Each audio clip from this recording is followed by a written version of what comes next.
Welcome to Gotta Run. This is Will Sanchez. My honored guest today is Barbara Hannah Grufferman. She is the author of The Best of Everything After 50. She is also the founder of the award-winning blog, The Best of Everything After 50.com. This is a very special episode of Gotta Run. We're honoring the memory of Gunther, Barbara's beloved dog that passed away earlier this year. I'm thrilled to have Barbara as a guest. Oh, Will, thank you so much, and it's an honor to be here, and thank you for honoring the memory of Gunther. Actually, I called him Gunther the Wonder Dog because he was wonderful and he was a wonder to everyone who knew him. Super. I've been a longtime fan of your blog and your book. But before we go into that, let's first start by introducing you to our audience. Tell us where you were born and something about your growing up years. Okay, so I was actually born in Georgia. My father was in the Army, and he was stationed in Brooklyn, Fort Hamilton, actually, and my mother was from Brooklyn. And so, as the story goes, she went to a dance, I think a high school dance, and she met my father, and the rest is kind of history. Mm-hmm. But then they did move back to Georgia, where he was from, and my mother decided, after having my sister and then me, that she really missed Brooklyn, New York. And so she decided to move back to Brooklyn, and my father did too, and he did give it a little try, but at the end of the day, Georgia was really where he wanted to be, and Brooklyn was where my mother wanted to be. So we grew up in Brooklyn with my grandparents, actually, my immigrant grandmother from Germany, and my third generation Brooklynite grandfather who was a cement mason, and my mother. And it was a wonderful, wonderful childhood in Brooklyn, in that quintessential Brooklyn, New York, where we all had stoops and everybody knew each other, and everybody in the summer just sat outside on the stoops and went in the street and played stoop ball and stick ball, and it was really great. I really loved it. But I got to tell you, I wasn't a runner back then. So I did run after the good humor truck. That's a lost era, you know, the stoops, and you felt safe in those days. We did. And kids just ran around. This is before iPhones. Camp. I mean, there was no camp. I mean, no one I knew in my neighborhood went to camp or anything like that in the summer, and we just really found ways to, of course, no cell phones or any other electronics. We found ways to entertain ourselves and even educate ourselves a bit in the summer, reading books, putting on plays. I have very fond memories of it. But then eventually my mother did remarry, a professor of quantitative analysis, actually, and an author of many books, and he was a professor at St. John's University in Queens. So we all moved, including my grandparents, we all moved to Queens. And so that's where I went to college, St. John's University, and then I ended up at NYU for graduate school. Right. What did you study in college? Undergraduate business and marketing, but graduate school I studied social anthropology, which was very interesting. That's like Markwood Mead was your hero? Exactly. We studied all of that, and even some good bones thrown in for good measure. Okay, are there good digs around New York that you went to? There were, actually. We did some digs in Long Island as part of the program, so it was really very interesting. And I was thinking of becoming a social anthropologist until, while I was in graduate school, I decided to also work. And so I was working for a French news weekly called Paris Match, but Paris Match. And it was the then largest weekly news magazine in France. And I was in America selling advertising space in the publication. So I got the bug. I got the advertising sales bug, and then decided, this is really cool. I like it. Okay. I really like it. And in fact, I was doing very well. So I was this close to finishing graduate school. I mean, literally put in all of the hours, but minus that last paper, and then just started working full time. for Perry Match, and then I went on, and that was my first career. I've had 3. I'm in my 3rd one right now, which is very exciting. I think everybody should have at least 2 careers. Okay, well, we'll go over them. Okay. All right, and then athletically speaking, what was your fitness levels at that time? Well, it wasn't really until the 80s when, we wore those great big, almost like a boombox on your arm. Oh, for the radio. Exactly, the Sony Walkman. That whole period, and I started to become a little bit of a gym bunny. And then Jane Fonda, of course, really influenced me, and I had some of her DVDs or whatever it was that tapes. DVDs, I think it was tapes that we had back then. Oh, VHS, whatever. Yeah. And then time passed, and eventually I met my husband. I didn't get married till I was about 35, and then we had our 2 daughters, and life continued. And then I did start my 2nd career around that time, but I wasn't really working out or doing much of anything physically. Really just being a mother, full-time mother, full-time worker, working in the advertising, sales, and publishing industry. And I just wasn't doing much of anything. It's like I'm embarrassed to say, because now I'm like such a nag about it. Get those 10,000 steps in today. So what happened? Did you get a little older, or was there something that sort of showed the light for you? Absolutely, it was that. I mean, time goes by rather quickly, and especially I found my 40s, like, working and family and my community. I was very involved in my community and traveling a great deal for business and really, really loving my career. I had no real time for working out, and it all just zoomed by until I was just about to turn 50. I realized I wasn't sure what it meant. What did this mean? Wait a minute. I'm turning 50? Like, A, how did that happen? And B, what do I do now? And so I had all these questions to ask, like, oh my goodness, should I be working out now? And so what should they be? Should I be changing how I eat? I'm sure that I should have, and of course I did.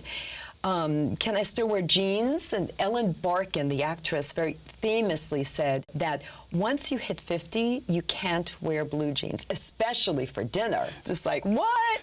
There were all these questions, really big, important ones, like having to do with my health and fitness and wellness.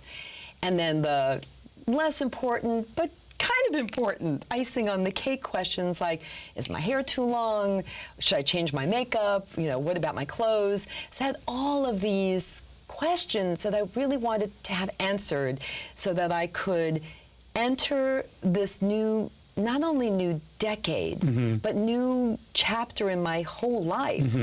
Really turning 50 is really quite monumental. Also for men, but especially for women, we do go through menopause, and we all know that that creates all kinds of, havoc, of course, but also lots and lots of changes and different degrees, depending upon the person. We're not all the same. Right. That and the emphasis to the book. Yes. The best of everything after 50. Yes. So I started doing some research, and I found no joy.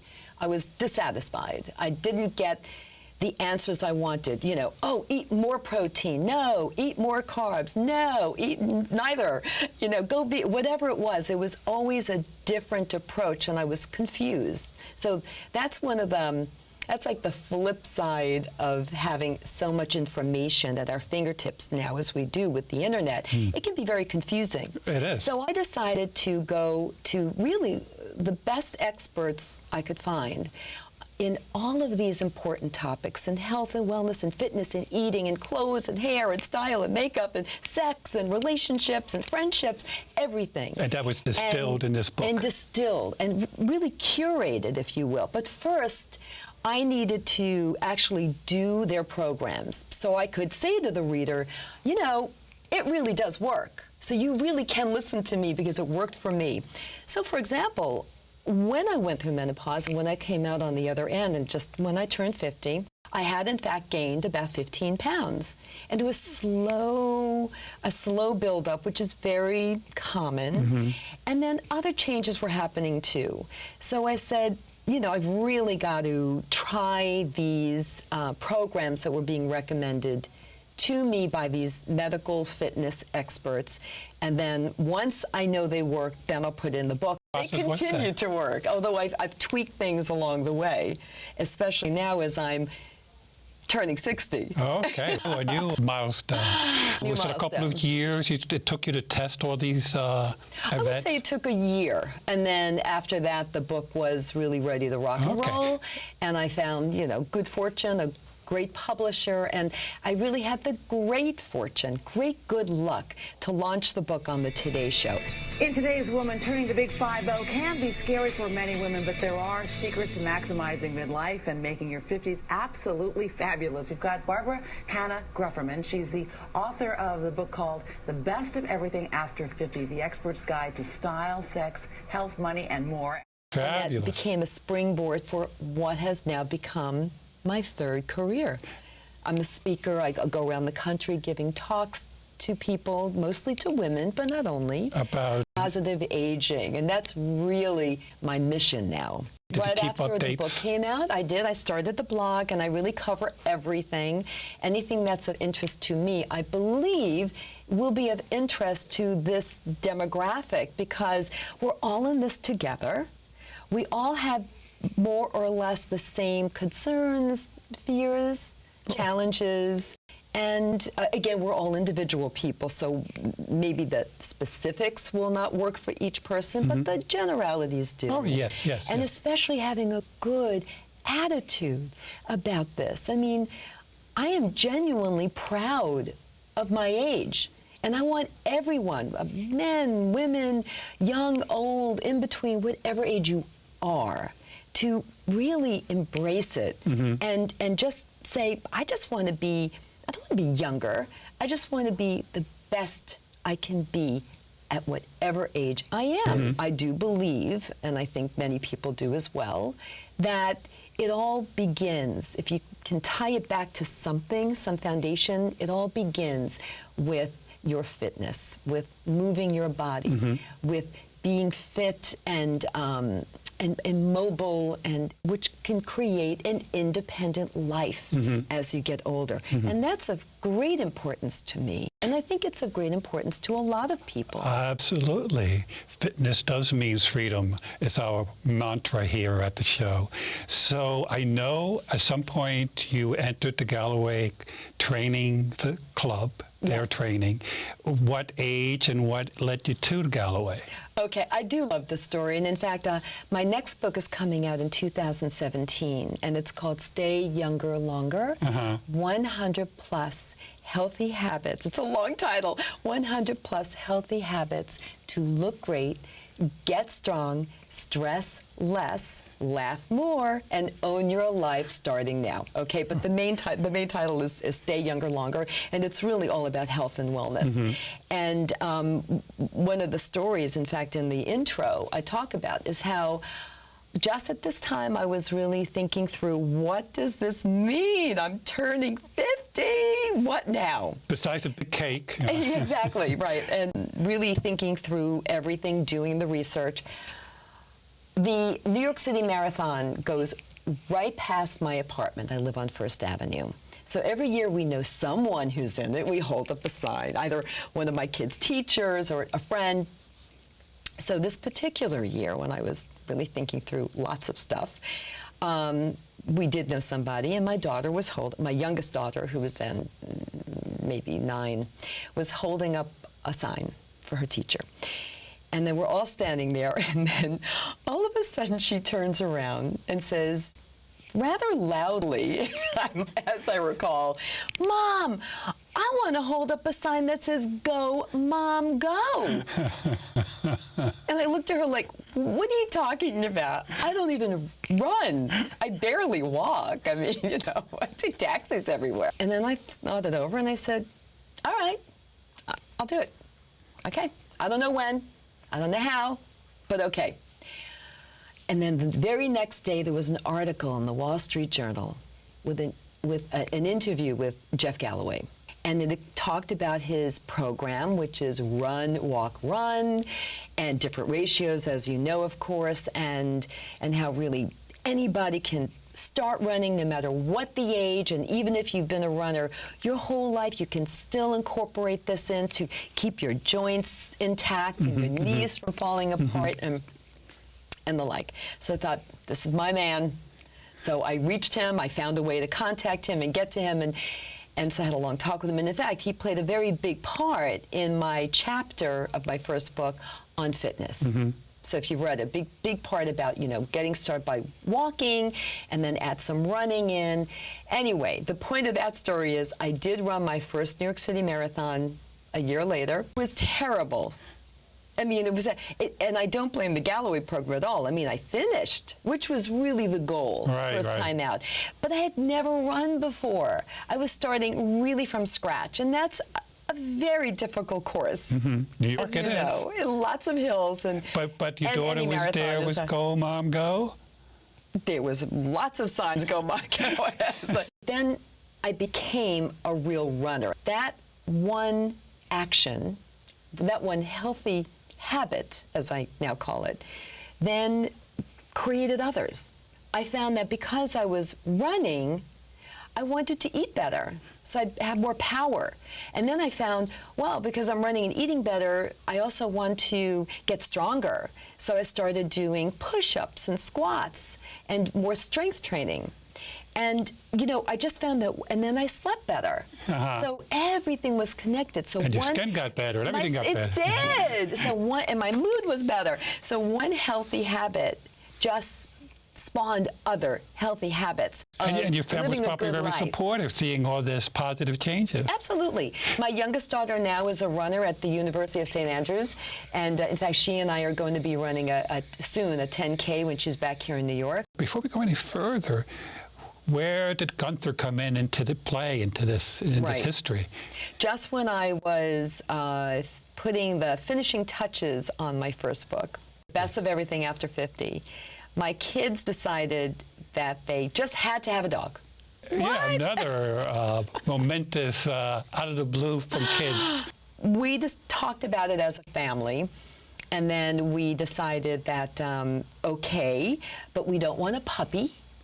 We would first choose the right breed, and I decided, because I had it in my mind, I wanted to run another marathon because I had to do better than that first one.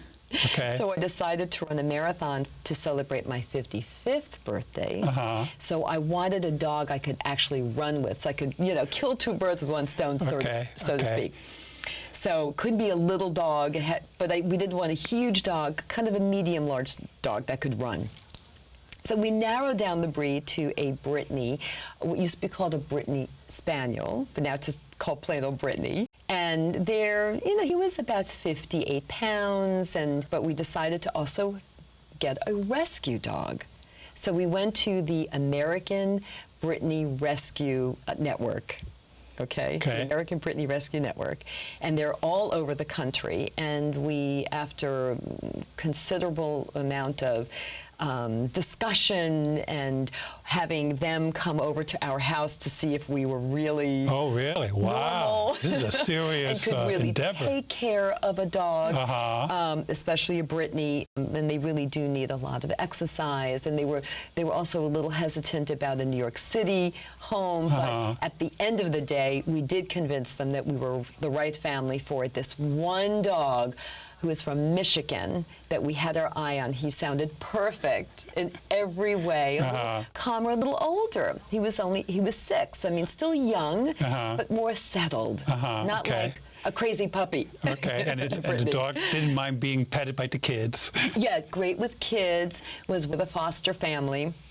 At that time, had already moved from the rescue center to a foster family, and was settling in love in a wonderful way, and was ready, and was really ready. And he, now, if you know anything about Brittany's, they're hunting dogs. I mean, that's why you don't really see them in New York that much. Although on occasion I do see one, and I'm always like, I have to go and talk to the owner. But they're hunting dogs, so bird dogs. So they will find, you shoot the bird, and they'll go and find it for you, bring it back. And that's what they're trained to do. So, it's always good for a dog to have a job to do, and that is their kind of inherent job. Well, I knew I couldn't give him that job, so I would just have to, figure out some other job to give him when we got him. We did end up getting Gunther, Gunther the Wonder Dog. I referred to him on Facebook. Came with that name. He came with that name. And my husband even said, how can we have a dog living in New York City with the name Gunther? He said, let's just change it to I don't know. I don't know. I thought Gunther sounded right. No, we're gonna hold on to Gunther. So Gunther the Wonder Dog came on an airplane, landed in LaGuardia Airport. Oh my God, from Michigan? I mean, 7 years ago. Oh my gosh. From Michigan.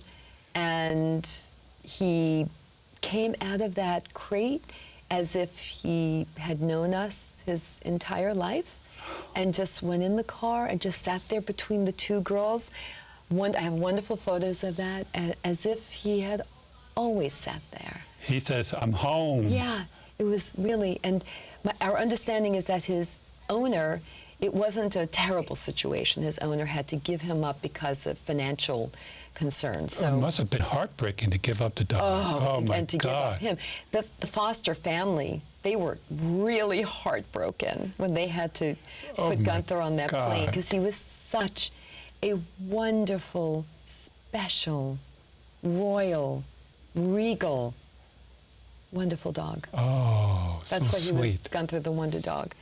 And we had him for 7 years, and he ran with me, and he helped me train for my next marathon. When you were 55. And that's right, 55. And again, New York City, in 2011, using the Galloway method. Using the Galloway method, Were you got part a of little faster. Were you part of the team at that time as well? I wasn't. I followed the program, but on my own. And now I know the difference, because then in 2016, I ran the marathon again to celebrate my 60th birthday. Oh, this past marathon. Yes. So, but this time you joined the Galloway. I joined you did last it the right May. way. I did it, and it was such a big difference. I encourage anybody who's thinking about training for a race or even just running to have that camaraderie and to have that support is so great. It was such a big difference. Really big difference. And so I trained better, smarter. I'm faster now. I'm stronger. I'm a much stronger runner now than I was. Listen to this. 10 years ago. Isn't that so encouraging? I love telling people that. My marathon time this time, my third, 10 years later, was better. Better, great. Yeah. Was Gunther, I guess he passed away earlier this year. He did. Was he? Did he do any runs with you this year to help you? No. No, he was too old. He was already too old. He was already 13, and so young for. I guess Brittany's don't live that long. Brittany's that's just about the age. Oh my actually. gosh! And we started to see his decline, and he had no real issues, no real health issues. He literally just started to fade. I mean, really, a very old age. And he just got quieter and slower, but his wonderfulness and regalness, it never changed. Oh, gosh. He was always very special. Just died of natural causes. He did. I guess that's the best way to go. He passed away at home, and with he you. did, absolutely at home. I wouldn't have had it any other way. And the outpouring of love for Gunther, the Wonder Dog, on Facebook and Twitter and other social media, that I'm involved in, was just so heartwarming and special. And I'm forever grateful to everyone who reached out. What a great gift to have had Gunther. Oh, yes. Wow. Oh, wonderful yes. And story. I really think that if anyone is looking for a reason to get out there and move their body every day, get a dog and rescue a dog.